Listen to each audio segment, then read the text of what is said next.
പ്രാർത്ഥിക്കുക. കർത്താവായ ദൈവമേ, നുറുങ്ങിയ ഹൃദയം പഴയ മനുഷ്യനെ അവന്റെ ചെയ്തികളോടുകൂടെ ദൂരെ എറിയുന്ന കർത്താവിന്റെ പ്രതിച്ഛായക്ക് അനുസരിച്ചുകൊണ്ട് നവീകരിക്കപ്പെടുന്ന പുതിയ മനുഷ്യനെ സ്വീകരിക്കാൻ വിജാതിർക്ക് ദൈവം ജീവപ്രാപ്തിക്കുള്ള അനുതാപം നൽകിയതുപോലെ കർത്താവേ, ഈ നിമിഷം എനിക്ക് പരിശുദ്ധാത്മാവ് അറിയാനുള്ള വിശുദ്ധതയോടെ ഉടമ്പടി ജീവിക്കാനുള്ള അനുതാപം നൽകണമേ, അനുതാപം നൽകണമേ.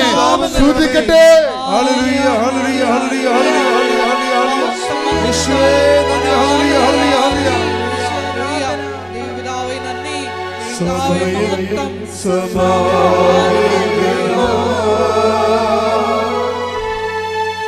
സകലരും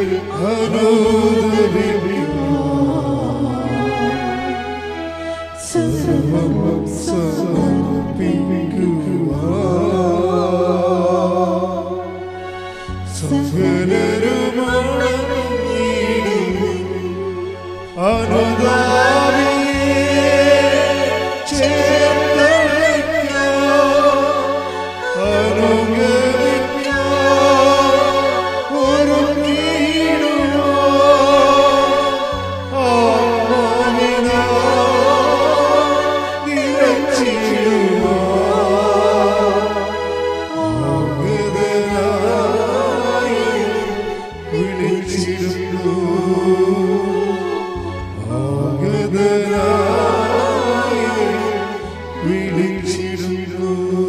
പരിശുദ്ധ പരമദിവ്യകാരുണ്യത്തിന് പരിശുദ്ധ പരമദിവ്യകാരുണ്യത്തിന് ആരാധനയും സ്തുതിയും പുകഴ്ചയും ഉണ്ടായിരിക്കട്ടെ. രോഗികള്, ഗർഭിണികള്, എന്ന് പറയുന്നവരുണ്ട്, ഹൃദയത്തിന് ദൂരമുണ്ടെന്ന് പറയുന്നവരുണ്ട്. ഗർഭശിശുവിനുണ്ടാകുന്ന മുഴുവൻ രോഗങ്ങളും കർത്താവിൻ്റെ പരിശുദ്ധാത്മാവിനാൽ അമ്മ മാതാവിൻ്റെ പ്രത്യേക മാധ്യസ്ഥത്താൽ എല്ലാ ഗർഭിണികളും ഈ നിമിഷം സൗഖ്യം പ്രാപിക്കട്ടെ. ശ്രുതികട്ടെ. ഹല്ലേലൂയ.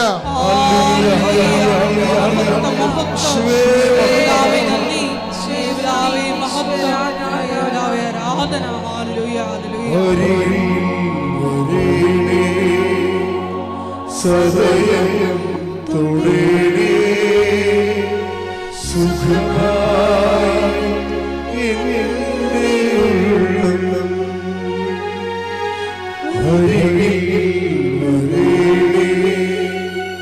സദയം തുടരേ സുഖമായി എൻ്റെ ഉള്ളം.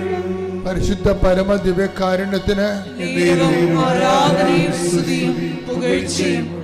പരിശുദ്ധ പരമ ദിവ്യകാരുണ്യത്തിന് ആരാധനയും സ്തുതിയും പുകഴ്ചയും ഉണ്ടായിരിക്കട്ടെ. രോഗികളെ ബയോപ്സിക്ക് വേണ്ടി റിസൾട്ടിന് വേണ്ടി ശരീരഭാഗങ്ങൾ ടെസ്റ്റിന് വേണ്ടി വിട്ടിരിക്കുന്നവരെ, ആശുപത്രിയിൽ നിന്ന് ഓപ്പറേഷൻ നിശ്ചയിച്ചിരിക്കുന്ന രോഗികള്, പ്രസവം നിശ്ചയിച്ചിരിക്കുന്ന ഗർഭിണികള്, അമ്മമാരായിട്ടുള്ളവര്, അവരെ ചികിത്സിക്കുന്ന ഡോക്ടർമാരും നഴ്സുമാരും, അവർ കഴിക്കുന്ന മരുന്നും ഭക്ഷണവും കൃത്യമായ സമയത്ത് യേശുക്രിസ്തു ഉന്നതമായ നാമത്തിൽ അമ്മയുടെ മധ്യസ്ഥത്തില് സുഖപ്രസവം ലഭിക്കുന്നതിനും അതുപോലെ തന്നെ കുഞ്ഞുങ്ങളും രോഗികളും ആ രോഗത്തിൽ നിന്ന് വിടുതൽ ലഭിച്ചുകൊണ്ട് ജീവിതത്തിലേക്ക് മടങ്ങി വരുന്നതിന് വേണ്ടി കർത്താവിന്റെ നാമത്തിൽ ആശീർവദിക്കുന്ന ശ്രുതികളുടെ ഹല്ലേലൂയ.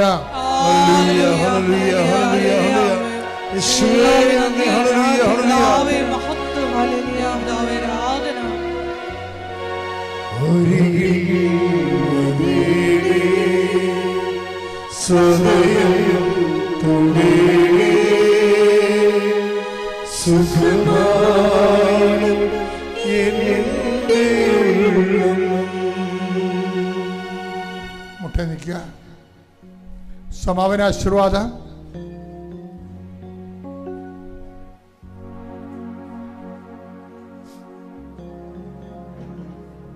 വ്യക്തിപരമായ ആവശ്യങ്ങൾക്ക് മൗനമായി പ്രാർത്ഥിക്കുക.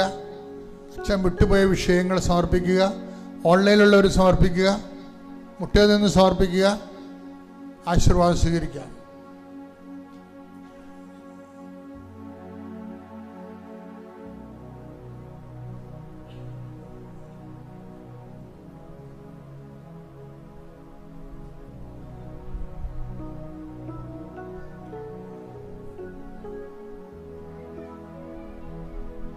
ശിരസ് നമിച്ച് നമുക്ക് ദിവ്യകാരുണ്യനാഥന്റെ ആശീർവാദം സ്വീകരിക്കാം.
പരിശുദ്ധ പരമ ദിവ്യകാരുണ്യമേ, എന്നും അങ്ങേയ്ക്കാരാധന. പരിശുദ്ധ പരമ ദിവ്യകാരുണ്യമേ, എന്നും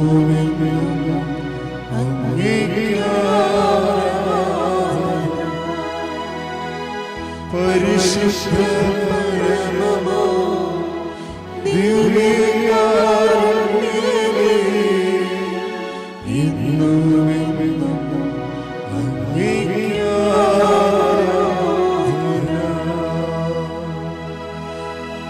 ആമേൻ,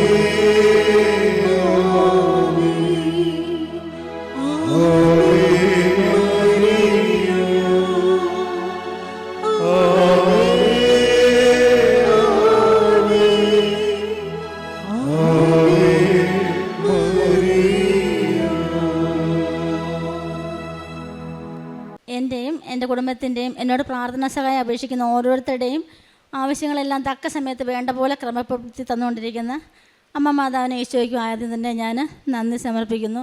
എൻ്റെ പേര് ഷീബ സിബി. ഇത് എൻ്റെ ഹസ്ബൻഡ് സിബി സേവ്യർ. ഞാൻ ഉടമ്പടി എടുത്തത് 2021 ഒക്ടോബർ 17 ഉടമ്പടി എടുക്കുന്നത്. ഞങ്ങൾ കട്ടപ്പനയ്ക്കടുത്തുള്ള കാഞ്ചിയാർ സെൻറ്റ് മേരീസ് ഇടവകാംഗങ്ങളാണ്. ഞാൻ ഇപ്പോൾ 12 പുതുക്കി 13ാമത്തെയാണ് ഇനി എനിക്ക് പുതുക്കാനുള്ളത്. ഞാൻ ഇതിനിടയ്ക്ക് 5 പ്രാവശ്യം ഞാൻ അൾത്താരയിൽ കയറി 6-7 സാക്ഷ്യങ്ങൾ വീതം പറഞ്ഞിട്ടുണ്ട്. അപ്പം പലരോടും ചോദിക്കുമ്പോൾ പറയാറുണ്ട് സാക്ഷ്യം പറയാനായിട്ട് തക്കതായ ഒന്നും അത്ര പറയാൻ തക്ക വിധം ഒന്നും സാക്ഷ്യങ്ങൾ ഉണ്ടായിട്ടില്ല എന്ന് പറയാറുണ്ട്. ഞാൻ പറയുന്നത് നിങ്ങൾ ഓരോരുത്തരോടും എനിക്ക് പറയാനുള്ളത്, നിങ്ങൾ ഒരു കുഞ്ഞ് സാക്ഷ്യം കിട്ടിയാൽ പോലും അത് പറയാൻ വേണ്ടി പരിശ്രമിക്കുക. പറയിപ്പിച്ചില്ലെങ്കിൽ പോലും എഴുതി കൊടുക്കാനെങ്കിലും നിങ്ങൾ ശ്രമിക്കണം. കാരണം ഈ മണ്ണിൽ ചവിട്ടുന്ന ഒരു വ്യക്തി പോലും, അത് ക്രൈസ്തവനോ അക്രൈസ്തവനോ നിരീശ്വരവാദി ആയെങ്കിൽ പോലും ഈ ഗേറ്റിനടക്കത്ത് കടന്നിട്ടുണ്ടെങ്കിൽ ഉറപ്പായിട്ടും അമ്മ മാതാവ് അനുഗ്രഹം തരാതെ വിടുകയല്ല. അത് എൻ്റെ അനുഭവത്തിൽ നിന്ന് 100% ഞാൻ പറയുകയാണ്. അതുകൊണ്ട് ഓരോരുത്തരും അനുഗ്രഹങ്ങളുള്ളത് പറയാതിരിക്കരുത്, അത് പറയണം. പിന്നെ ഓരോ ആരാധനയും ഒരു ആരാധന പോലും നിങ്ങൾ മുടക്കാൻ പാടില്ല. ഓരോ ആരാധനയിലും ഇന്ന് പറയുന്ന കാര്യങ്ങളെല്ലാം നമുക്ക് ഒരുപാട് കാര്യങ്ങൾ ഉൾക്കൊള്ളുവാനും കൂടുതൽ ആഴത്തിൽ ഉടമ്പടിയെ അത്യുന്നതിയിൽ എത്തിക്കുവാനും നിത്യത വരെ കൊണ്ടു നടക്കുവാനും നമ്മുടെ ഉള്ളിൽ വിശുദ്ധിയോട് നിറയുവാനും തക്കവണ്ണം ഓരോ പോയിന്റുകളും അച്ഛൻ്റെ വായിൽ നിന്ന് വീഴുന്ന ഓരോ പോയിന്റുകളും നമുക്ക് കൃപയ്ക്ക് മേൽ കൃപയാണ് തന്നുകൊണ്ടിരിക്കുന്നത്. ഒരിക്കലും ആരാധന മുടക്കുകയോ സാക്ഷ്യം പറയാതിരിക്കുകയോ ചെയ്യരുത്. സാക്ഷ്യം പറയാതിരുന്നു കഴിഞ്ഞാൽ ഉള്ള ഭവിഷ്യത്ത് കൊണ്ടുണ്ടായ ഒരു സാക്ഷ്യമാണ് ആദ്യം തന്നെ പറയാനുള്ളത്. ഞാൻ ഓരോ പ്രാവശ്യം 5-6 പുതുക്കുമ്പോൾ തന്നെ സിസ്റ്റേഴ്സ് ചോദിക്കാറുണ്ട്, സാക്ഷ്യങ്ങൾ വല്ലതും ഉണ്ടോ എന്ന്. അപ്പം ഉണ്ടെന്ന് പറഞ്ഞാൽ അപ്പം തന്നെ സൈൻ ചെയ്ത് തരും. പിന്നെ കൂടുതൽ ചോദ്യങ്ങളൊന്നുമില്ല. അപ്പം പല പ്രാവശ്യം ആയപ്പോൾ എനിക്ക് തോന്നി ഇനിയിപ്പം എനിക്ക് അതിനുള്ളൊരു ലൈസൻസ് കിട്ടി, ഇനിയിപ്പോൾ സാക്ഷ്യമൊന്നും പറയേണ്ട കാര്യമില്ല എന്ന് ഞാൻ കരുതി. പിന്നെ വന്നിട്ട് പെട്ടെന്ന് ഉടമ്പടി പുതുക്കി പോകാനുള്ള തിരക്കിലാണ്. വന്ന് സമയം മെനക്കെട്ട് നിന്നൊന്നും ചെയ്യാനൊന്നും മെനക്കെടാറില്ലായിരുന്നു. എന്നാലും കഴിഞ്ഞ പ്രാവശ്യം ഞാൻ ഒരു 2 വർഷം മുമ്പാണ് ഒരു സാക്ഷ്യം പറഞ്ഞത്, ലാസ്റ്റ് പറഞ്ഞത്. അപ്പോൾ സിജാൻ്റെ ഒരു സാക്ഷ്യം തന്നെയാണ് പറഞ്ഞിരുന്നത്. സിജാൻ ഖത്തറിലായിരുന്നു ജോലി ചെയ്തുകൊണ്ടിരുന്നത്. അവിടെ വെച്ച് കിഡ്നിക്ക് കംപ്ലയിൻറ്റ് വരും. ഒരു കിഡ്നി ചെറുപ്പത്തിൽ എടുത്ത് കളഞ്ഞയാളാണ്, അടുത്ത കിഡ്നി കംപ്ലയിൻറ്റ് വന്നു. അപ്പോൾ ഞാനും എൻ്റെ മോനും കൂടെ ഇവിടെ വന്ന് ഉടമ്പടി പുതുക്കി പ്രാർത്ഥിച്ച് തിരിച്ച് വീട്ടിൽ ചെല്ലുമ്പോൾ സിജാൻ വിളിക്കുന്നു, എനിക്കിപ്പോൾ ഒരു പ്രശ്നമില്ല. ആ ഒരു സെക്കൻഡ് ഞാനിവിടെ നിന്ന് പ്രാർത്ഥിച്ച് പോയ സമയത്ത് തന്നെ സിജാന് സൗഖ്യം കിട്ടി. ഞങ്ങളിവിടെ ഒന്ന് സാക്ഷ്യം പറഞ്ഞത് വേണം. പിന്നെ നമ്മൾ തന്ന അനുഗ്രഹമല്ലേ, ഇനി അത് തിരിച്ചെടുക്കില്ലല്ലോ എന്നൊരു ധൈര്യവും കൂടി ആയിപ്പോയെന്ന് എനിക്ക് തോന്നുന്നു. ചെറിയൊരു അഹങ്കാരം തോന്നിയതുകൊണ്ടാകാം. കഴിഞ്ഞ ഇടയ്ക്ക് ഒരു കുറേ നാളായിട്ട് സിജാന് കാലിന് മുട്ടിന് വേദനയാണ്. 2-3 വർഷമായിട്ട് മുട്ടിന് വേദനയുണ്ട്. അപ്പോൾ ബാക്കി കാര്യങ്ങൾ സിജാൻ്റെ സാക്ഷ്യം സിജാൻ തന്നെ പറയട്ടെ. എൻ്റെ പേര് CB സേവ്യർ. ഞാൻ ഖത്തറിൽ നിന്ന് തിരിച്ചു വന്ന് അവിടെ 3 വർഷക്കാലം മുട്ടക്കുത്തത്തില്ലായിരുന്നു. ഇവിടെ വന്നു ഷീവ അച്ഛൻ്റെ അടുത്ത് കാണാൻ വേണ്ടി പേപ്പർ മേടിച്ചു. അച്ഛൻ എന്നെ ചേർത്ത്. അപ്പോൾ എനിക്കിവിടെ വന്ന് മുട്ടക്കുത്തി നിൽക്കത്തില്ലായിരുന്നു. ഒരു കുത്തി മുട്ട നിന്നു. ഉടനെ സിസ്റ്റർ പറഞ്ഞു പത്രം വേണമെന്ന് പറഞ്ഞു. ഇവിടെ കൊണ്ട് പത്രം കൊണ്ട് തന്നു. അവിടെ മുട്ടയെ കുത്തി നിന്നു. ഉടനെ അച്ഛൻ പറഞ്ഞ് എഴുന്നേറ്റിരിക്കാൻ പറഞ്ഞു. അച്ഛൻ എന്നെ ഇങ്ങനെ ചേർത്ത് നിർത്തി കുരിശ് രൂപ എൻ്റെ കയ്യിൽ തന്നു. ഷർട്ടും ബനിയനും പൊക്കിയിട്ട് പുറത്ത് കുരിശ് വരച്ചു. തൈലം തൊട്ട് കുരിശ് വരച്ചു. അതിനുശേഷം ഇതുവരെ എനിക്കൊരു കുഴപ്പമുണ്ടായിട്ടില്ല. ഞാൻ ഇപ്പം ഒരു ബസ് ഓടിക്കുന്നുണ്ട്, സ്കൂൾ ബസ്. ഒരു 6 മാസമായിട്ട് ഒരു ഓട്ടോറിക്ഷ ഓടിക്കുന്നുണ്ട്. ഞങ്ങൾ കട്ടപ്പനയിൽ നിന്ന് ഓട്ടോറിക്ഷയിലാണ് ഇവിടെ വന്നിരിക്കുന്നത്. ബാക്കി ഷിബ പറയും. ഇപ്പോൾ 3 വർഷമായിട്ട് മുട്ടിന് വേദന, ഭയങ്കര മുട്ടിന് വേദനയാണ്, ഭയങ്കരമായിട്ട് നീരാത്. അപ്പോൾ വിളിക്കുമ്പോൾ ഞങ്ങളോട് രോഗമുള്ളതായിട്ടൊന്നും പറയാറില്ല. വീഡിയോ കോൾ വിളിച്ചാലും എല്ലാ ദിവസവും 2-3 പ്രാവശ്യം വിളിക്കും. വീഡിയോ കോൾ വിളിക്കുമ്പോൾ നമ്മൾ മുഖം മാത്രമേ കാണുന്നുള്ളൂ, ശരീരം കാണുന്നില്ല. അപ്പോൾ ഇവിടെ നിന്ന് പോകുമ്പോൾ 84 കിലോ തൂക്കമുള്ള ആൾ അവിടെ ചെന്ന് കഴിഞ്ഞപ്പം 98 കിലോ തൂക്കമായി. അപ്പോൾ ഡോക്ടർ പറയും, ചെല്ലുമ്പോഴൊക്കെ ഡോക്ടർ പറയുന്നത് മുട്ടിന് വേദന വെയിറ്റ് കൂടിയിട്ട് വെയിറ്റ് കുറയ്ക്കാൻ പറയും. അപ്പോൾ സിജാൻ പരമാവധി ഭക്ഷണം കുറയ്ക്കാൻ തുടങ്ങി. ഒരു നേരം ഭക്ഷണം കഴിക്കാൻ തുടങ്ങി. എന്നിട്ടും വെയിറ്റ് കൂടുന്നല്ലാതെ കുറയുന്നില്ല. എന്നിട്ട് ഡോക്ടർ പറഞ്ഞതിന് വേറെ ഇനിയും പ്രത്യേകിച്ച് മരുന്നൊന്നും, വെയിറ്റ് കുറച്ചാൽ മാത്രമേ ഇനി രക്ഷപ്പെടുത്തുള്ളൂ, വേറെ ഒരു രോഗങ്ങളൊന്നും അല്ല സിവിക്കുന്നത്. അങ്ങനെ ഇരുന്നപ്പോഴാണ് സിജാൻ 60 വയസ്സായപ്പോൾ അവിടെ നിന്ന് റിട്ടയർഡായി. അവിടെ നിന്ന് തിരിച്ചു പോന്നു. ഇവിടെ വന്നു കഴിഞ്ഞിട്ടും ഞാൻ പല പ്രാവശ്യം ഇങ്ങനെ സാക്ഷ്യം പറഞ്ഞാലും എൻ്റെ കുടുംബത്തിലുള്ള ഒരു നാട്ടുകാരോ പോലും അത് 100% ശരിയാണോ എന്ന് സംശയിക്കുന്ന പലരും അതിലുണ്ടായിരുന്നു. സിജാൻ ഇങ്ങനത്തെ അവസ്ഥയിൽ കാണാതെ തന്നെ ഞാൻ പറയുന്ന കാര്യങ്ങൾ മാത്രമല്ല കേൾക്കുന്നുള്ളൂ. അങ്ങനെ അപ്പോൾ സിജാൻ വന്നു കഴിഞ്ഞപ്പോൾ ഞങ്ങൾ ഒരു ഫാമിലി പ്രോഗ്രാമുമായിട്ട് എൻ്റെ വീട്ടിലുള്ള എല്ലാവരും കൂടി ഒരു ട്രിപ്പ് പ്ലാൻ ചെയ്തു. അന്നേരം കണ്ട മുഴുവൻ പേരും പറഞ്ഞു സിബിക്ക് എന്തോ പ്രശ്നമുണ്ട്, സിബി ഒന്ന് ടെസ്റ്റ് ചെയ്യണം. അപ്പം അമ്മ തന്ന അനുഗ്രഹം തിരിച്ച് പോവുകയല്ലോ, അപ്പോൾ കിഡ്നിക്ക് ഒരു പ്രശ്നമൊന്നും ഞങ്ങൾ ചിന്തിക്കുന്നേ ഇല്ല. അപ്പോൾ അവൻ പറഞ്ഞു കിഡ്നിക്ക് കുഴപ്പമുണ്ടായിരുന്ന ആളല്ലേ, ഒന്ന് പോയി ചെക്ക് ചെയ്തേക്കാൻ പറഞ്ഞു. ഞങ്ങൾ അത്ര സീരിയസ് ആയിട്ട് എടുത്തില്ല. പിറ്റേ ആഴ്ച ഞങ്ങൾ വേളാങ്കണ്ണിക്ക് സിജാൻ്റെ വീട്ടിൽ നിന്ന് എല്ലാവരോടും ട്രിപ്പ് പോയി. അവിടെ എല്ലാവരും ഉണ്ടായിരുന്നു. എല്ലാവരും പറയുന്നത് സിബി നീ ഒന്ന് പോയി ടെസ്റ്റ് ചെയ്യുക. അപ്പോഴും ഞങ്ങൾ പറഞ്ഞു മാതാവ് തന്ന അനുഗ്രഹത്തെ പരീക്ഷിക്കണോ എന്ന് ഓർത്തു.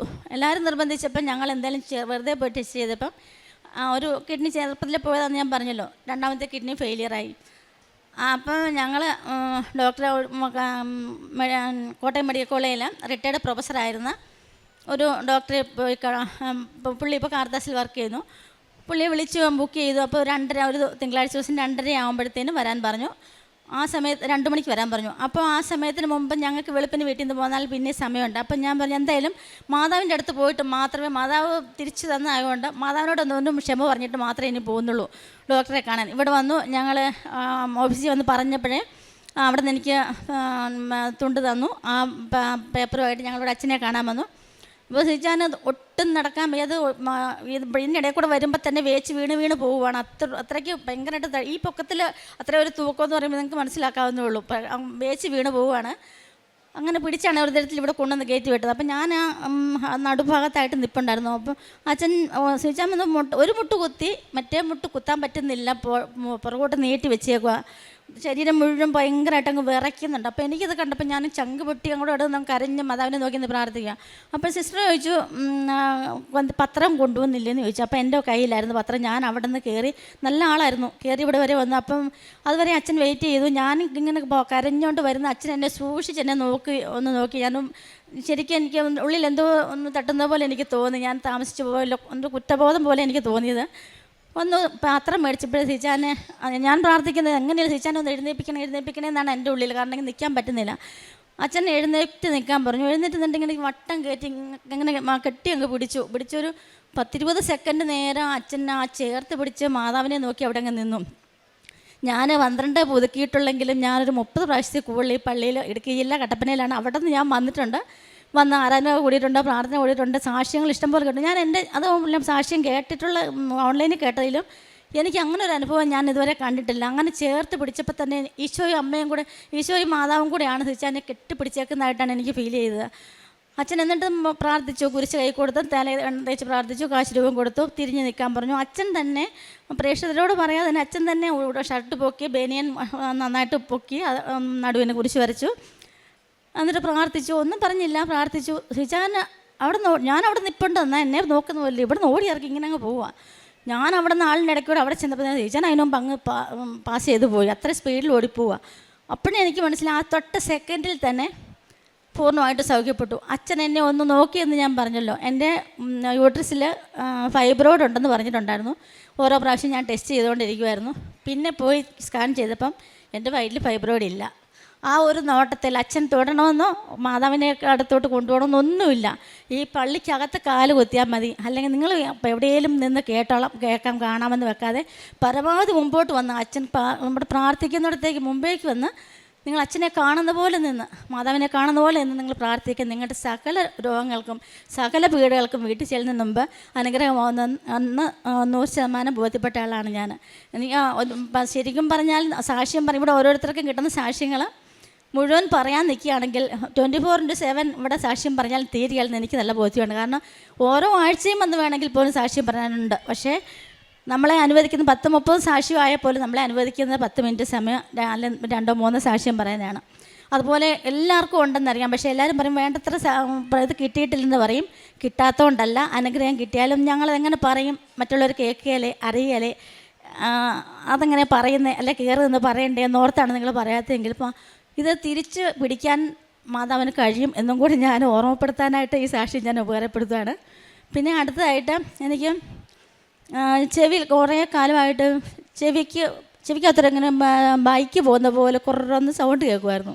2 ചെവിയും ഉറക്കത്തിൽ മുകളിൽ എപ്പോഴും ഇങ്ങനെ സൗണ്ട് വരും. അപ്പം ആശുപത്രിയിൽ കാണിച്ചപ്പോൾ ഡോക്ടർ പറഞ്ഞു അത് ചെവിക്കാൻ വന്ന് അടയുന്നതാണ്, അത് പതുക്കെ പൊക്കോളും. കുറേ കാലം കഴിഞ്ഞപ്പോൾ അതൊരു മുഴക്കമായി. പിന്നെ എനിക്ക് ചെവി കേൾവി കുറവായി, നന്നായിട്ട് കേൾക്കത്തില്ല. പല പ്രാവശ്യം ചെവി കൂർപ്പിച്ചാലേ ഓരോന്നും കേൾക്കാൻ പറ്റുന്നുള്ളൂ. അങ്ങനെ ആയപ്പോഴത്തേന് ഞാനതിൻ്റെ ബഡ്സ് എടുത്ത് അതിൽ മാതാവിൻ്റെ എണ്ണ എടുത്ത് ചെവി കൂടെ തൂക്കും.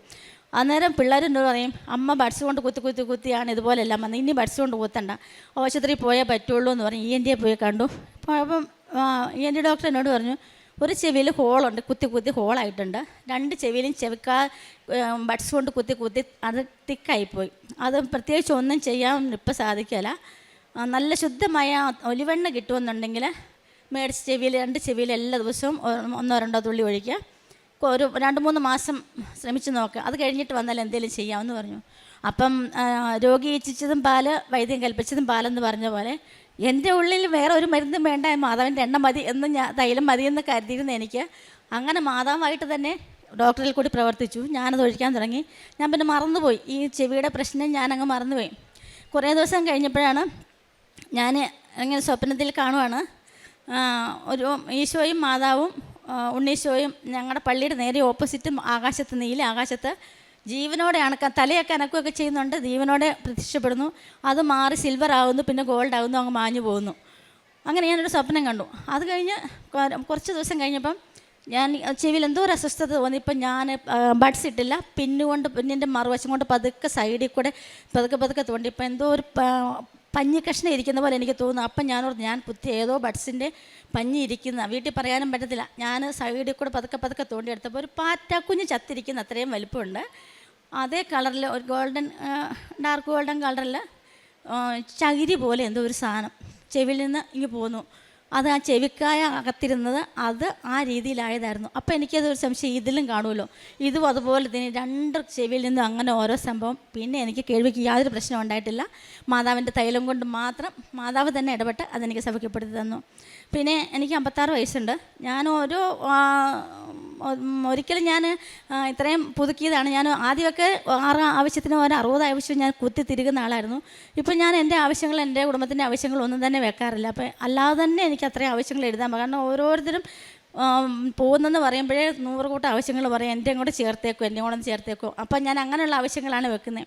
അപ്പം കഴിഞ്ഞ പ്രാവശ്യം വന്നിട്ട് പുതുക്കി ഇറങ്ങുമ്പോൾ ഞാൻ ആ ഓഫീസിൻ്റെയൊക്കെ അവിടെ വന്നപ്പോഴത്തേന് ഞാൻ ചുമ്മാ തിരിഞ്ഞു നിന്നിട്ടുണ്ട്, മാതാവേ എനിക്ക് ഒരു നല്ല ജോലി നീ എനിക്ക് തരണം എന്ന് പറഞ്ഞിട്ട് എനിക്ക് കിട്ടുകയില്ലെന്നും അറിയാം.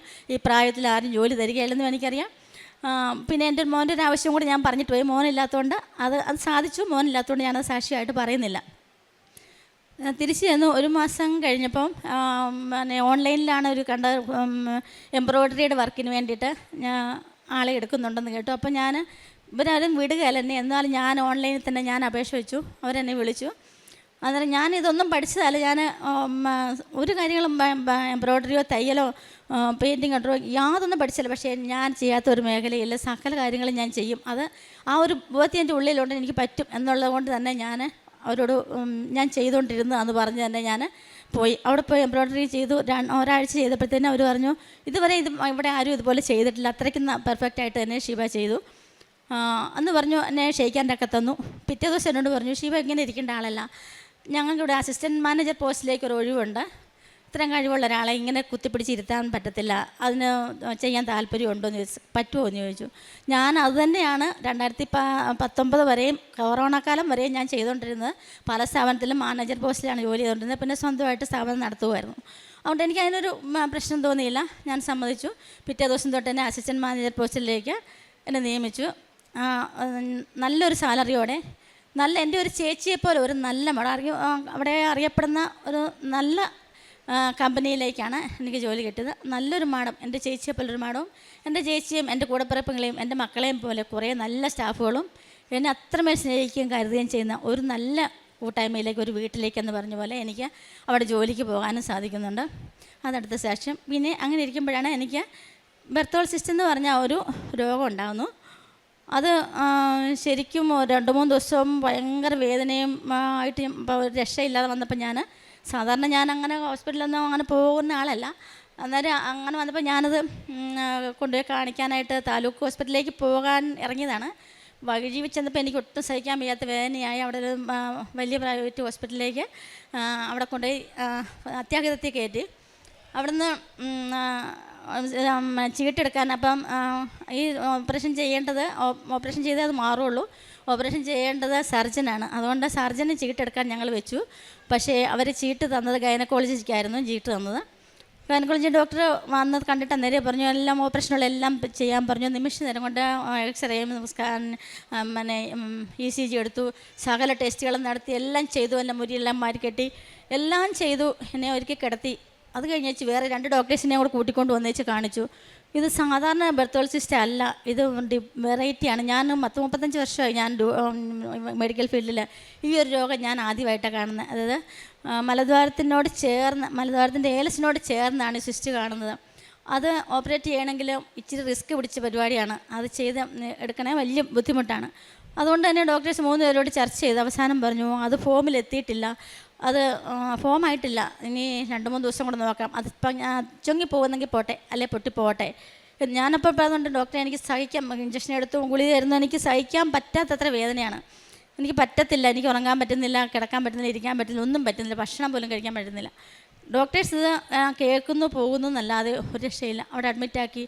അവസാനം ഇങ്ങനെ ഒരു രക്ഷയില്ലെന്ന് പറഞ്ഞപ്പോൾ എന്നോട് പറഞ്ഞു, അങ്ങനെയാണെങ്കിൽ നാളെ അനസ്തേഷ്യ തന്നൊന്ന് നോക്കാം, ശ്രമിക്കാവുന്നേ ഉള്ളൂ, തീരുമാനമല്ല എന്ന് പറഞ്ഞു. ഒരു 10 മണിയൊക്കെ കഴിയുമ്പോൾ ഞാൻ വരാമെന്ന് പറഞ്ഞു പോയി.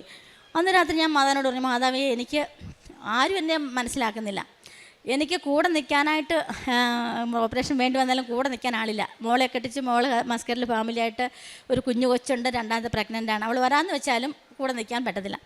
മരുമോളുണ്ട്, മരുമോൾ എപ്പോഴും എന്തിനും എൻ്റെ കൂടെ എന്നെ സഹായിക്കാൻ എൻ്റെ കൂടെ നിൽക്കാൻ തയ്യാറാണ്. അവൾക്ക് 7 മാസമായ ഒരു കൊച്ചുമുണ്ട്, 5 വയസ്സുള്ള സ്കൂളിൽ പോകുന്നൊരു കൊച്ചുമുണ്ട്. അവൾ വന്ന് നിന്നിട്ടും ഒരു കാര്യവുമില്ല. അപ്പോൾ ഞാൻ ശ്രീചാനാണ് സ്കൂൾ ബസ് ഓടിക്കുന്നതുകൊണ്ട് ഒരു ഡ്രൈവർമാരെ പോലും ആ ഒരു ദിവസം കിട്ടി, പിറ്റേ ദിവസം തൊട്ട് അവർക്ക് ആർക്കും സമയമില്ല, ഒരു മനുഷ്യനും വരുന്നില്ല. സാധാരണ ആരെയും പിടിച്ച് സ്കൂൾ ബസ്സിൽ ഏൽപ്പിക്കാനും പറ്റില്ല. അത്രയ്ക്ക് എക്സ്പീരിയൻസ് ഉള്ള, അതുപോലെ അവർക്കൂടെ ഇഷ്ടപ്പെടുന്ന ഒരാൾ തന്നെ വേണം. പറ്റുന്നില്ല. അപ്പോൾ ശ്രീചാൻ വിഷമിക്കുന്നു, ഞാനും വിഷമിക്കുന്നു, മക്കളെല്ലാം സങ്കടപ്പെടുന്നു. എന്ത് ചെയ്യണമെന്ന് അറിയത്തില്ല, കൂടെ നിൽക്കാൻ ആളില്ല. അച്ഛൻ പലപ്പോഴും ഇവിടെ പറഞ്ഞ് കേട്ടിട്ടുള്ളതാണ്, കൂടെ നിൽക്കാൻ ആളില്ലാതെ വിഷമിക്കുന്നവർ, ചികിത്സിക്കാൻ കാശില്ലാതെ വിഷമിക്കുന്നവർ, അങ്ങനെയൊക്കെ പറഞ്ഞിട്ട്. അപ്പം ഞാൻ ഓർത്ത് ഇതെല്ലാം ഓരോ ആരാധനയിൽ പറയുന്ന കാര്യങ്ങളല്ല, അതെല്ലാം എൻ്റെ മനസ്സിലേക്ക് മുന്നു പറഞ്ഞു. അപ്പോൾ ഞാൻ മാതാവിനോട് പറഞ്ഞു, എൻ്റെ മാതാവേ, എനിക്ക് സഹായിക്കാൻ ആരുമില്ല, നീ മാത്രമേ ഉള്ളൂ എൻ്റെ കൂടെ നിൽക്കാനും എന്നെ ശുശ്രൂഷിക്കാനും കാശ് മുടക്കാനും എല്ലാത്തിനും നീയും ഈശോയും മാത്രമേ ഉള്ളൂ, വേറെ ആരും എനിക്കില്ല. അതുമല്ല ഞാൻ വേറെ ഒരു കാര്യത്തിന് ഞാൻ ആരെയും ശല്യപ്പെടുത്താൻ പോകാറില്ല. ഒരു കാര്യത്തിനും കൂടപ്പിറപ്പുകളെയോ ആരെയും തന്നെ ഒരാവശ്യത്തിന് ഞാൻ അങ്ങനെ ആരെങ്കിലുമൊക്കെ വിളിച്ചാൽ ചിലപ്പോൾ വന്ന് നിൽക്കുമായിരിക്കും. ഞാൻ വിളിക്കാറില്ല. ആരുടെ ഏതാവശ്യം കണ്ടാലും ഞാൻ ഓടിയെത്താറുണ്ട്. ഇന്നായിരുന്നില്ല, നാട്ടുകാരുടെ ആണെങ്കിൽ പോലും ആവശ്യം തോന്നി ഞാൻ ഓടിച്ചല്ല എന്നെക്കൊണ്ട് പറ്റുന്നതൊക്കെ ചെയ്യാറുണ്ട്. പക്ഷെ ഞാൻ ആരെയും അങ്ങനെ ബുദ്ധിമുട്ടിക്കാറില്ല. അതുകൊണ്ടാണോ എന്ന് അറിയത്തില്ല. അതുകൊണ്ട് എന്ത് ഞാൻ പറഞ്ഞു, തമ്പുരാൻ പറഞ്ഞതുപോലെ ഞാൻ പറഞ്ഞു, ഈശോ പറഞ്ഞ പോലെ, എൻ്റെ ഈശോയെ, കഴിയുമെങ്കിൽ ഈ പാനപാത്രം എന്നിൽ നിന്ന് എടുത്തു മാറ്റണം, എങ്കിലും എൻ്റെ ഹിതമല്ല അങ്ങയുടെ ഹിതം നിറവേറട്ടെ. എനിക്ക് വേറെ മാർഗ്ഗമൊന്നുമില്ല. അതുകൊണ്ടാണ് ഞാൻ പറഞ്ഞത്. ഇപ്പം എനിക്ക് എൻ്റെ ഹസ്ബൻഡിനെയോ മക്കളെയോ ബുദ്ധിമുട്ടിക്കുകയോ കാശ് മുടക്കുകയോ ചെയ്യുന്നതിന് എനിക്ക് ഒരു താല്പര്യമില്ല. ഇനി എൻ്റെ പ്രാരാബ്ദങ്ങളെല്ലാം കഴിഞ്ഞു, എനിക്കിനി ജീവിക്കണം അങ്ങനെ ഒരു ഒന്നുമില്ല. നിൻ്റെ ഇഷ്ടം, ഞാൻ ഇങ്ങനെ വേദന തിന്നണമെന്നാണെങ്കിൽ അങ്ങനെ ആയിക്കോട്ടെ. എന്നെ അങ്ങോട്ട് വിളിക്കണമെന്നാണെങ്കിൽ ഒരു നിമിഷം കൊണ്ട് എന്നെ വിളിച്ചോണം. എന്നെ കിടത്തി നിറയിപ്പിച്ച് മറ്റുള്ളവർക്ക് ബുദ്ധിമുട്ടാകാനിടയാകില്ല. അപ്പോൾ ഒരു നിമിഷം കൊണ്ട് മാതാവിൻ്റെ കയ്യിലേക്ക് എന്നെ കൊണ്ടുപോകണം, അല്ലാതെ എന്നെ വിളിക്കുകയും വേണ്ട എന്ന് പറഞ്ഞിട്ടാണ് ഞാൻ കിടന്ന്. ഞാൻ പറഞ്ഞു, എനിക്ക് ഇന്ന് രാത്രി ഒരു ദിവസം ഞാൻ തരാം മാതാവ്. ഞാൻ മുഖാന്തരം ഒരുപാട് പേർക്ക് മരണത്തിൽ നിന്ന് പോലും രക്ഷപ്പെട്ട അനുഭവങ്ങളുണ്ടായിട്ടുണ്ട്. വെന്റിലേറ്ററിൽ നിന്ന് രക്ഷപ്പെട്ടിട്ടുണ്ട്. 6 ദിവസം വെന്റിലേറ്റർ ഊരാൻ പരുവത്തിന് പോലും കിടന്നപ്പോഴും ഞാൻ പ്രാർത്ഥിച്ചിട്ട് മാതാവിൻ്റെ തൈലം തൂത്ത് ഞാൻ പ്രാർത്ഥിച്ചു. എൻ്റെ പ്രാർത്ഥനയല്ല, മാതാവിൻ്റെ അനുഗ്രഹം കൊണ്ട്. പിന്നെ മെനഞ്ചൈറ്റീസ് ആയിട്ട് കിടന്ന എൻ്റെ ഒരു ചേച്ചി, അതൊക്കെ അങ്ങ് ഭയങ്കരമായിട്ട് ഞാൻ ഒരുപാട് അനുഗ്രഹങ്ങൾ ഇങ്ങനെ കിട്ടിയിട്ടുള്ള. ഞാൻ മാതാവിനോട് പറഞ്ഞു, മാതാവ് ഇതൊക്കെ എനിക്ക് തന്നിട്ട് എൻ്റെ ഒരു കാര്യത്തിന് ഞാൻ ഇതുവരെ ചോദിച്ചിട്ടില്ല, എന്നെ നീ സഹായിക്കണം. അത് പറഞ്ഞ് എന്നിട്ട് ഞാൻ സ്വിച്ചാനെ വിളിച്ച് പറഞ്ഞു. സ്വിച്ചാനെ പറഞ്ഞു, ഇനി 6 മണിക്കൂറോടുണ്ട് നേരം വെളുക്കും, 11 മണിയായുള്ള നേരം വെളുത്താലെങ്കിലും നേരം വെളുത്തല്ലോ ഡോക്ടർ വരുമല്ലോ എന്നൊരു സമാധാനമുണ്ട്. നേരം വെളുക്കുമ്പോൾ എൻ്റെ രോഗം പൂർണ്ണമായിട്ട് സൗഖ്യപ്പെടും എന്ന് പറഞ്ഞു. അപ്പോൾ സ്വിച്ചാൻ പറഞ്ഞു, അതാന്ന് വെച്ചു കിടന്നു. ഒന്നും യേശോറിനോ പറഞ്ഞില്ല, എന്ന് വെച്ച് കിടന്നു. അപ്പം മാതാവായിട്ട് എന്നെ കൊണ്ട് പറയിപ്പിച്ചായിരിക്കും, ഒരു തെളിവിന് ആൾ വേണമല്ലോ, അതിനായിരിക്കും. സ്വിച്ചാൻ കിടന്ന് ഉറങ്ങി, എനിക്ക് ഉറങ്ങാൻ പറ്റുന്നില്ല. അപ്പോൾ ഞാനിങ്ങനെ സ്വപ്നം കാണുകയാണ്, ഞാൻ ഈ അൾത്താരയിൽ നിന്ന് സാക്ഷ്യം പറയാം. ഞാനൊരു വൈലറ്റ് കളറുള്ള ചുരിദാറിട്ട് ഞാൻ ഈ അൾത്താരയിൽ നിന്ന് സാക്ഷ്യം പറയുകയാണ്. അപ്പോൾ പെട്ടെന്ന് ഞാൻ ഉറക്കം തെളിഞ്ഞു. ആ സെക്കൻഡിൽ എൻ്റെ വേദന പോയി. അപ്പോൾ എൻ്റെ ശരീരത്തിൽ എനിക്ക് അനുഭവപ്പെട്ടു, ആ സംഭവം പൊട്ടി, ഭയങ്കരമായിട്ട് പൊട്ടി ഒഴുകാൻ തുടങ്ങി. ഞാനത് ക്ലീൻ ചെയ്ത് വൃത്തിയാക്കി വെച്ച് തിരിച്ചു വന്നു. ഞാൻ മുറിയിൽ കിടന്ന് ഞാൻ തുള്ളിച്ചാടുക. തലേദിവസം എന്നെ എടുത്ത് വേണമായിരുന്നു കട്ടിലേന്ന് അടുത്ത പിന്നെ കട്ടിലയിലോട്ട് കിടത്തണമെങ്കിൽ എന്നെ എടുത്ത് കിടത്തണമെങ്കിൽ തിരിയാൻ പോലും പറ്റാത്ത അവസ്ഥയിൽ കിടന്ന് ഞാൻ കിടന്ന് തുള്ളിച്ചാടുക. ഞാൻ സിച്ചാനെ വിളിക്കാനല്ല എനിക്ക് തോന്നിയത്, മാതാവേ നന്ദി, ഈശോയെ സ്തുതി, ഇങ്ങനെ ഓർത്ത് ചാടുക. എന്നോട് ചോദിച്ചു, നിനക്ക് എന്നാ പറ്റിയെന്ന് ചോദിച്ചു. ഞാൻ പറഞ്ഞു, എൻ്റെ മാതാവ് വരുമെന്ന് ഞാൻ പറഞ്ഞില്ലേ, മാതാവ് എന്നെ വന്ന് തൊട്ടു. അപ്പോൾ എന്ത് സംഭവിച്ചു? ഞാൻ പറഞ്ഞു, ഇന്ന പോലാന്ന്. ഞാൻ പറഞ്ഞില്ലേ സിച്ചാനോട്, അതുപോലെ തന്നെ സംഭവിച്ചു എന്ന് പറഞ്ഞു.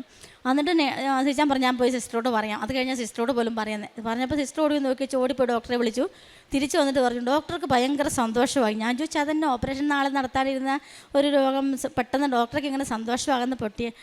അത് പറഞ്ഞു, അത് ഇച്ചിരി റിസ്ക്കുള്ള കേസായിരുന്നു, അവർക്ക് ചെയ്യാൻ അത്രയ്ക്ക് ബുദ്ധിമുട്ടായിരുന്നു. ഇതെങ്ങനെയും പൊട്ടിപ്പോയാൽ മതി, അല്ലെ ചുങ്ങി പോണേന്ന് പറഞ്ഞിട്ടാണ് ഡോക്ടർ പോയത്. അത് ഓപ്പറേഷൻ ചെയ്യാനായിട്ട് അത്രയ്ക്ക് ബുദ്ധിമുട്ടായിരുന്നു. അവരെ കൊണ്ട് പറ്റില്ല എന്ന് അവർക്കറിയാമായിട്ടും അതങ്ങനെ തന്നെ കൊണ്ടുപോകുമായിരുന്നു. ഈ വേദനയൊന്നും അവർ കണ്ടില്ല. അല്ലെങ്കിൽ പിന്നെ വേറൊരു ആശുപത്രിയിലേക്ക് അവർ റെഫർ ചെയ്യാനായിട്ട് നോക്കിയില്ല. തിരിച്ച് രാവിലെ ഡോക്ടർ വന്നിട്ട് പറഞ്ഞു, ഭയങ്കര ദൈവാനുഗ്രഹം ഉണ്ട് കേട്ടോ, അല്ലാതെ ഇങ്ങനൊരു സംഭവം ഇന്നലെ ഞങ്ങൾ നോക്കുമ്പോൾ കല്ലിച്ച് കിടന്നു, അത് ഇത്ര പെട്ടെന്ന് ഇങ്ങനെ സംഭവിക്കാൻ യാതൊരു സാധ്യതയില്ല, ഭയങ്കര ദൈവാനുഗ്രഹം ഉണ്ട് കേട്ടോ. അതുകൊണ്ടാണ് ഇപ്പോൾ ഞാൻ പറഞ്ഞ എൻ്റെ കൂടെ നിൽക്കാൻ ആരുമില്ല എനിക്ക്. അപ്പോൾ അല്ലെങ്കിൽ ഓപ്പറേഷൻ കഴിഞ്ഞാൽ ഡോക്ടർ പറഞ്ഞു, ഓപ്പറേഷൻ കഴിഞ്ഞ് 2 മാസമെങ്കിലും ഇത് ഓപ്പറേഷൻ ചെയ്താൽ കിടക്കേണ്ട വരുമായിരുന്നു. 18 ദിവസമെങ്കിലും അന്ന് ട്യൂബിട്ട് അതിനകത്ത് അതിൻ്റെ പസും ബ്ലഡും എടുക്കാനായിട്ട് ട്യൂബിട്ടുണ്ട് വന്നേനെ 2 മാസമെങ്കിലും കിടക്കേണ്ട വരുമായിരുന്നു. അങ്ങനെ പറഞ്ഞ ഒരു രോഗത്തെ 1 സെക്കൻഡ് കൊണ്ട് കറക്റ്റ് മാതാവ് പ്രത്യക്ഷപ്പെട്ട ആ സമയം, മാതാവാണ് എന്നെ തൊട്ടതെന്ന് അറിയിക്കാൻ ആ കറക്റ്റ് സമയത്ത് തന്നെ എന്നെ തൊട്ടു. അന്ന് മുതൽ ഈ നിമിഷം വരെ എനിക്ക് പിന്നെ വേദന ഉണ്ടായിട്ടില്ല. അത് എന്തെങ്കിലും ഒരു ചാനലും പൊട്ടുമ്പോൾ നമുക്കറിയാം പൊട്ടിയാൽ എത്ര ദിവസം കഴിഞ്ഞാണ്, ആ സെക്കൻഡ് മുതൽ ഇതുവരെ എനിക്ക് വേദനയൊന്നും ഉണ്ടായിട്ടില്ല. പിറ്റേ ദിവസം ഞാൻ എല്ലാ ടെസ്റ്റുകൾക്കും ഒഴിച്ചു. അപ്പോൾ CRP 6 നിൽക്കേണ്ടടുത്ത് 76 ഏത് സമയം അറ്റാക്ക് ഉണ്ടാകാൻ പോലും സാധ്യതയുണ്ട് CRP കൂടിയാലെന്ന് ഡോക്ടർ പറഞ്ഞായിരുന്നു. അതുപോലെ തന്നെ ഫസ്റ്റ് ടെസ്റ്റ് ചെയ്തപ്പോൾ കൾച്ചർ ചെയ്ത് യാതൊരു കംപ്ലൈൻറ്റും ഇല്ല. ഒരു വൈറസും അതിനകത്ത് ബാക്ടീരിയ വൈറസ് ഒന്നുമില്ല, ക്ലീനാണ്, അത് കുഴപ്പമില്ല. ടോട്ടൽ കൗണ്ട് 1,30,000 ആയിരുന്നു. 30 അല്ല 40 കൂടുതലാകാൻ പാടില്ല. പക്ഷേ ഈ എല്ലാ ടെസ്റ്റുകളും 2 ദിവസം കൊണ്ട് നോർമലാക്കി, ഒരു കുഴപ്പമില്ലെന്ന് എന്നെ ബോധ്യപ്പെടുത്തി മാതാവ് തന്നു ആ സാക്ഷ്യം പറയാൻ എന്നെ. അപ്പം ഞാൻ പറഞ്ഞു ഞായറാഴ്ച ഞാൻ വന്ന് സാക്ഷ്യം പറയും. ഈ ഒരു രാത്രി നിനക്ക് ഞാൻ തരുവാ, ഞായറാഴ്ച എന്ത് വന്നാലും ഞാൻ അവിടെ വന്ന് സാക്ഷ്യം പറയും. എന്നെ ബെഡേലാണെങ്കിൽ പോലും ഞാൻ അവിടെ വന്ന് സാക്ഷ്യം പറഞ്ഞിരിക്കും എന്ന് പറഞ്ഞിട്ടാണ് ഞാൻ കിടന്നത്. അതുപോലെ തന്നെ എനിക്ക് ഒരു കുഴപ്പമില്ലാതെ ഓട്ടോറിക്ഷയിലാണ്. സാധാരണ ഞങ്ങൾ കാറിന് വരാറുള്ളത്, അല്ല ബസ്സിനാണ് വരാമെന്ന്. ഇന്ന് ഓട്ടോറിക്ഷയിലാണ് അവിടെ നിന്ന് ഇവിടം വരെ, കട്ടപ്പനയിൽ നിന്ന് ഇവിടം വരെ ഓട്ടോറിക്ഷയിലാണ് വന്നത്. ഒരു പ്രശ്നം എനിക്കുണ്ടായിട്ടില്ല. പൂർണ്ണമായിട്ടും മാതാവ് തന്ന അനുഗ്രഹം തന്ന് എന്നെ രക്ഷിച്ചു. എൻ്റെ കുഞ്ഞ് സാക്ഷ്യം 10,000-ങ്ങളെ തമ്പുരാനിലേക്ക് അടുപ്പിക്കുവാനും അമ്മയുടെ സാക്ഷിയാക്കി തീർക്കുവാനും രോഗസൗഖ്യത്തിനായിട്ടും എല്ലാ കാര്യങ്ങളുടെയും എല്ലാ തീരുമാനമാക്കാൻ തക്കവണ്ണം ഉയർത്തണമെന്ന് പ്രാർത്ഥിച്ചുകൊണ്ട് അടുത്ത വലിയൊരു സാക്ഷ്യമായിട്ട് ഞാൻ നിങ്ങളുടെ മുമ്പിലേക്ക് വീണ്ടും വരും. ഈശോയ്ക്കും അമ്മ മാതാവിനും കൂടാനുകൂടി നന്ദി സമർപ്പിച്ചുകൊണ്ട് നിർത്തുന്നു.